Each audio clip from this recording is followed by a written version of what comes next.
हम बात करें सरपंचों और सरकार के बीच की गतिरोध की, इसको लेकर जो है वो सरकार की तरफ से कवायद की गई थी कि बातचीत जो है वो खुले और बातचीत के जरिए इस पूरे मामले का हल निकले।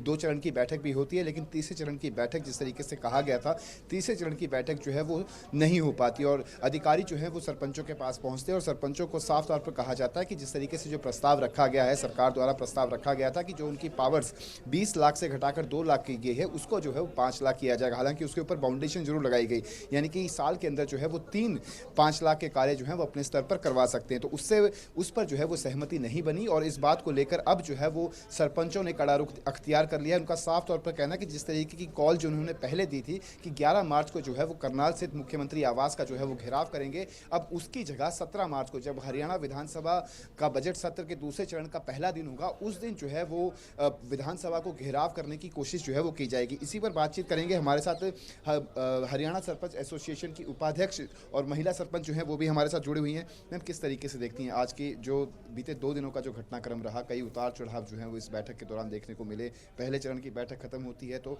सकारात्मक रुख देखने को मिलता है, दूसरे चरण की बैठक खत्म होती है थोड़ा तर्क मिजाज के अंदर जो है वो रणबीर गिल समेत जो है वो जवाब देते हुए नजर आते हैं। तीसरे चरण की बैठक जो है वो हो ही नहीं पाती, क्या रुख रहने वाला है? देखो, जब हम यहाँ पे आए थे, हम बड़े पॉजिटिव विचारों के साथ यहाँ पे आए थे और हमें जो सीएम साहब ने निमंत्रण दिया था, हमें पूर्णतः विश्वास भी था कि जो भी है, जो हमारी मांगे हैं वो जैसे मानी जाएंगी और हम संतुष्ट होकर वहाँ से लौटेंगे। तो जो आज सरकार है उन्होंने हमें गुमराह करने की कोशिश करी है। क्यों कि कल की मीटिंग हुई, उसके बाद में जो इन्होंने डिसीजन लिया, चलो हम सारी बातों पे सहमत थे, पर जो सरपंच के जो 29 अधिकार हैं उनकी बात आती है तो वही बात खड़ी हो जाती है। जो आज लड़ाई लड़ रहे हैं ना, उसकी बात आती है तो फिर सरकार उसी अपने जो वो कानून कायदे वो दिखाने लग जाती है कि नहीं ये ऐसे होगा, ई टेंडर प्रथा लागू करते हैं तो इसमें पारदर्शिता आएगी। हमने एक एक जो भी बातें रखी उनके जवाब भी दिए कि आप इसको पारदर्शिता के रूप में आज सरपंच है, चुना हुआ प्रतिनिधि है, आप इस पे विश्वास क्यों नहीं कर रही? देखो, जो भी कर्मचारी हैं उन पे विश्वास किया जा रहा है और जो चुना हुआ प्रतिनिधि है उस पे विश्वास नहीं किया जा रहा। आप एक अपने अंदर झांक के देखिए, जो अपना गांव होता है ना वो सरपंच का घर होता है, और जो अपने घर में है ना जो सरपंच है वो जो काम कराएगा वो अच्छा करवाएगा, वो कभी गलत नहीं करेगा अपने घर के साथ। तो ये बात है ना, सरकार नहीं समझ रही। हमने बार बार समझाने की कोशिश की है और फिर भी हमने ये भी क्वेश्चन रखे थे कि कोई भी समस्या गांव पे खड़ी हो जाती है। जैसे मेरा जो सिरसा डिस्ट्रिक्ट है उसके अंदर बाढ़ ग्रस्त एरिया है और जो 1.5 साल के अंदर सेम नाला हुआ उसमें जैसे भी है पानी भराव हो गया सारे गाँव के अंदर। तो इस तरह की परिस्थितियाँ आती हैं तो सरपंच क्या करेगा? एक सवाल आपसे पूछना चाहूँगा। जिस तरीके से 5 लाख का जो प्रस्ताव रखा गया कल, उसके बाद जो है एक रात का जो है वो समय दिया गया ताकि सरपंच जो है वो आपस में विचार विमर्श करें और किसी एक मत पर जो है वो पहुँचे। सरपंचों का आपसी जब विचार विमर्श हुआ, वो किस हद तक जो है वो एक्सटेंशन चाहते थे कि 20 लाख से घटाकर जो 2 लाख पावर की गई थी, 5 लाख का प्रस्ताव रखा गया। आप कितना चाहते थे कि इस हद तक जो है वो हमारी पावर्स जो है वो बढ़ाई जाएँ ताकि हम अपने स्तर पर जो है वो विकास के कार्य कर सकें? सरपंचों का क्या एक मत था? देखो, ना तो हम 50 लाख मांग रहे, ना कोई हम 25 लाख मांग रहे। हम तो कह रहे हैं पीछे थे वो दे दो, उसी पे सहमत थे हम। तो भी हमने सरकार को ये तक बोल दिया कि आप इसका रास्ता निकालिए और किसी भी तरह जो समस्या खड़ी हो रही है। अमाउंट कितनी चाहते थे आप? अमाउंट कितनी चाहते थे? 5 लाख सरकार की तरफ से ऑफर की गई, आपकी तरफ से क्या अमाउंट थी जो आपने सरकार को ऑफर की? हमारी 20 लाख थी। हाँ जी, 20 लाख से कम कोई मानने को तैयार नहीं थे। क्यों कि जो भी है काम है ग्रामीण अंचल से जुड़े हैं, जो भी काम है तो उससे नहीं हो सकते। जो ई टेंडर प्रथा लागू कर रहे हैं तो हमें स्वतंत्र अधिकार दीजिए ना। हम कोई जो मांग रहे हैं हम सरकार से, तो देखो जो हमारी हक हैं वो मांग रहे हैं, ये कोई छीनने वाली बात नहीं थी। सरकार को समझना चाहिए। देखो, आज जो सरपंच है उसको जैसे भी प्रेशर दे रखा है, किस तरह का कभी प्रस्ताव पेश किए जा रहे हैं, कभी कुछ ही हो रहा है। देखो, सरकार की जो आज गलत नीतियों पे उतरी है ना, इसका जो भुगतान है ना सरकार को करना पड़ेगा। किसी कीमत में जो भी है सरपंच पीछे नहीं हटने वाले। ये बताएं कि अगर हम बात करें राइट टू रिकॉल की, अगर बात की जाए तो राइट टू रिकॉल को लेकर क्या कुछ जो है वो मंत्रणा हुई? अधिकारियों के साथ भी आपकी बातचीत हुई, मुख्यमंत्री मनोहर लाल के साथ भी आपकी बातचीत हुई। राइट टू रिकॉल को लेकर क्या कुछ आश्वासन दिए गए? राइट टू रिकॉल की बात आई थी तब सीएम साहब ने यही बोला था कि ये बाद में जो मुद्दा है ये इसको बाद में मिटा देंगे। तो इस पे भी कोई सहमति वैसे नहीं हुई थी। एक बात का जिक्र जरूर निकलकर सरपंचों के सामने आया था कि उन्होंने कहा था कि मुख्यमंत्री ने आश्वासन दिया कि कैबिनेट की मीटिंग के अंदर जो है वो इस पर चर्चा की जाएगी, यदि सहमति बनती है तो विधानसभा में प्रस्ताव पारित जो है वो किया जाएगा ताकि एमपीज और एमएलएस पर जो है इसको लागू किया जा सके। इस बात में कितनी सच्चाई है? नहीं है, ये बातें हुई थी। देखो जो सच्चाई है हम उसका जैसे सामना कर रहे हैं और जो कैमरे के सामने आज कह रहे हैं वो सारा सच कह रहे हैं। किसी तरह का इसमें कोई झूठ नहीं होगा, चाहे उसमें सीएम साहब की बातें हों चाहे सरपंच की बातें हों। प्रतिमा मानदेय की अगर बात करें तो 3,000 से बढ़ाकर सीधा 30,000 करने की बात आपके द्वारा रखी गई, ये मांग रखी गई। प्रस्ताव रखा गया 5,000 का, तो क्या कुछ रहने वाला है? कितनी आपकी तरफ से उसके ऊपर सहमति थी, असहमति थी, कितना रखा जाना चाहिए था? क्योंकि इसके ऊपर जो है वो लगभग सहमति जो है वो बनी हुई नजर आ रही थी। देखो जी, जो आज सीएम साहब ने तो 5,000 की बात करी थी, तो देखो कहाँ तक भी होता है, हम तो कहते हैं हमने सहमति जताने का काम किया कि जो भी है हमारे अंदर पॉजिटिविटी थी, हम नेगेटिविटी से कोई काम नहीं करना चाहते थे। हम भी जो ये बात है ना उसका सल्यूशन निकालना चाहते थे भी, किसी तरह ये हल हो जाए।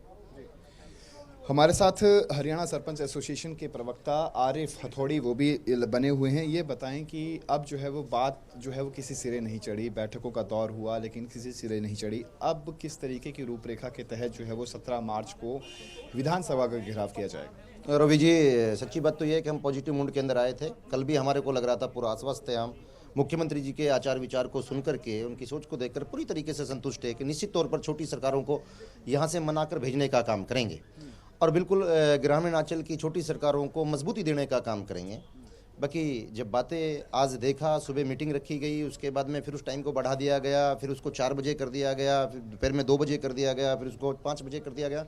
इन चीज़ों से ऐसा महसूस होता है कि छोटी सरकारों की कदर शायद हरियाणा सरकार की नज़रों में नहीं है। क्या रूपरेखा रहने वाली है 17 मार्च को? आपने पहले भी कोशिश करी थी कि आप चंडीगढ़ के अंदर जो है वो मुख्यमंत्री का घेराव करें, लेकिन आप उसमें नाकामयाब रहे। चंडीगढ़ पंचकुला बॉर्डर पर आपको रोक दिया गया। जब आपने ज़बरदस्ती करी तो आपको पता ही है कि वाटर कैनन का इस्तेमाल हुआ, लाठीचार्ज हुआ। इस बार क्या रणनीति रहने वाली है? चंडीगढ़ पंचकुला बॉर्डर तक ही आप सीमित रहेंगे या फिर क्या कुछ रहने वाला है? रवि जी, निश्चित तौर पर सरकार को चुन करके हमने यहाँ भेजा है। आज ग्रामीण अंचल की वजह से सरकार यहाँ बैठी हुई है। हम लोगों ने बड़े दिल के साथ में इसको चुन करके यहाँ भेजा था कि बिल्कुल देश के प्रदेश की उन्नति और विकास की बात करेगी, ग्रामीण अंचल को साथ लेकर के चलने की बात करेगी। बाकी जब सरपंचों के साथ में लाठीचार्ज करने का काम किया, गांव के अंदर बैठे हुए बुजुर्गों के दिल को हट को ठेस पहुंची थी कि आज गांव की चौधर को इन्होंने लाठी मारने का काम किया है। निश्चित तौर पर हम 17 तारीख को गांधीवादी तरीके से चंडीगढ़ विधानसभा का घेराव करने का काम करेंगे। वो अलग बात है कि सरकार अपने तंत्र से हमें फिर लाठी डंडों से मारने का काम करेगी, उससे कोई फर्क नहीं पड़ता। लॉ एंड ऑर्डर को यदि कोई हाथ में लेता है तो उसको लेकर जो है वो सरकार जो है वो कड़ा रुख जो है वो अख्तियार करेगी और उस बात में कोई दो राय नहीं है कि आपको जो है चंडीगढ़ एक यूटी है और यूटी के अंदर एंटर करने के लिए आपको लॉ एंड ऑर्डर को फॉलो करना ही पड़ेगा।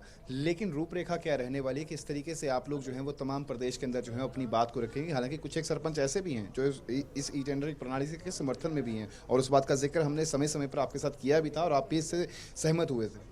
सर, उन लोगों की कोई मजबूरी होगी, जो लोग सहमत हैं उनकी कोई मजबूरी होगी किसी कारणवश, जो लोग जुड़े हुए हैं। बाकी अगर उनके अंदर आत्मा से पूछा जाए, वो लोग बिल्कुल इस चीज़ से खुश नहीं है। जब उनसे अकेले हम बैठकर बात करते हैं, वो लोग बिल्कुल इस मामले को दिल पर लेके बैठे हैं। बहुत गलत किया है हमारे साथ में। आपने बात करा यूटी चंडीगढ़ का कि आपको यूटी में घुसने का। यूटी हमारी, चंडीगढ़ हमारी राजधानी है, हमारा पूरा अधिकार है उसके ऊपर। राजधानी का हमारे ऊपर पूरा अधिकार है, हमारा राजधानी के ऊपर पूरा अधिकार है। हमारी राजधानी, हम बिल्कुल गांधीवादी तरीके से 17 तारीख को विधानसभा का घेराव करने का काम करेंगे। आज मुझे लगता है कि प्रदेश के अंदर ग्रामीण अंचल में ये आंदोलन एक बारूद का रूप लेगा और चिंगारी छूट चुकी है चंडीगढ़ से। ये बताएं कि किस तरीके से देखते हैं अब सरकार और सरपंचों के बीच का जो गतिरोध है वो अब लगातार बढ़ता जा रहा है, इसका कितना असर जो है वो प्रदेश पर पड़ता हुआ नजर आ रहा है? हम तो पूरी तरीके से पॉजिटिव मूड में आए थे, पूरी तरीके से शिद्दत के साथ ये फैसला लेकर आए थे, दिल में ठान कर आए थे कि परिवार के बड़े से बात करने जा रहे हैं और इस मांगों पर एक बिंदु पे बात कर गांव की उन्नति और विकास की बात के बारे में जब चैलेंज जो सामने प्रतिनिधि के आते हैं उनको समझाने का काम करेंगे। सारी बातें विस्तार से समझाई। गांव के अंदर जो पंचायत जनप्रतिनिधि के पास में छोटी सरकार के सामने जो चैलेंज आते हैं, एक एक बात को बारीकी के साथ बताया और मुख्यमंत्री ने वो बात बड़ी अच्छे से समझी और बिल्कुल उसने एक्सेप्ट किया कि हाँ बिल्कुल ये चैलेंज आते होंगे और आपने मेरी रोशनी में ये बात डाली है।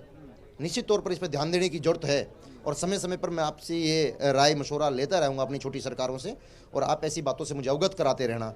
ये बताएं कि आज क्या एक अगर सरकार जो है वो एक बार फिर से वार्ता के लिए बुलाती है तो क्या रुख रहने वाला है सरपंचों का, और आज के दिन का क्या कुछ रहने वाला? आज इसी वक्त से वापस जो है वो सरपंच अपने गांव के लिए रवाना होंगे, क्या कुछ रहेगा? बिल्कुल निश्चित तौर पे आप घरों के लिए जा रहे हैं, 17 तारीख की तैयारी करेंगे। अगर सरकार हमें दोबारा वार्ता के लिए बुलाती है तो वार्ता हम बिल्कुल बंद नहीं करेंगे, वार्ता हमारी जारी रहेगी। हमारा बड़ा परिवार है, हम छोटी सरकारें हैं, हम अपनी सरकार से, अपने मुखियों से, प्रदेश के मुखियों से बराबर वार्ता चालू रखेंगे। अगर बुलाती है तो हमारे। एक अंतिम सवाल, जिस तरीके से आपके आंदोलन के अंदर जो है वो कई लोग जो है वो राजनीतिक रोटियां सेकने के लिए पहुंचते हैं, चाहे हम विपक्षी दलों की बात करें या फिर किसान संगठनों की बात करें या फिर अन्य लोगों की बात करें, उनको क्या मेन स्टेज दिया जाएगा? जिस तरीके से आपका जो चिंगारी को बारूद बनाने की आप बात कर रहे हैं, क्या उनको मेन स्टेज दिया जाएगा जहां पर बैठकर वो अपने विचारों के आदान प्रदान करें? नहीं, बिल्कुल नहीं। निश्चित तौर पर इस आंदोलन के साथ में जो भाई हमारे को आंदोलन में समर्थन करना आएगा उसका हम स्वागत करेंगे।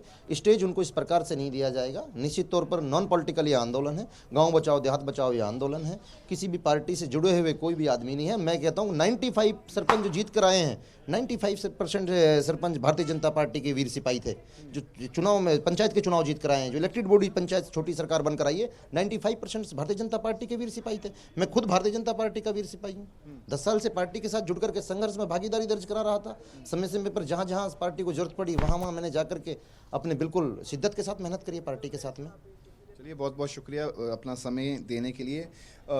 देखिए पुनीता, जिस तरीके से लगातार जो है वो ये वार्ता जो है वो 2 चरण की बैठक जो है वो होती है और तीसरे चरण की बैठक जो है वो संभव नहीं हो पाती, तो जाहिर तौर पर सरपंचों द्वारा जो असहमति जताई गई थी उसके बाद से रोष प्रदर्शन सरपंचों का जो है वो और उग्र हो चुका है। और सरपंचों ने साफ तौर पर कहा कि कल की जो कॉल दी गई थी, यानी कि करनाल में मुख्यमंत्री आवास के घेराव की जो कॉल दी गई थी, उसको स्थगित किया जाता है और 17 मार्च को जब दूसरे चरण के हरियाणा विधानसभा का बजट सत्र शुरू होगा उस पर जो है वो हरियाणा विधानसभा का घेराव जो है वो करने की कोशिश उनके द्वारा की जाएगी।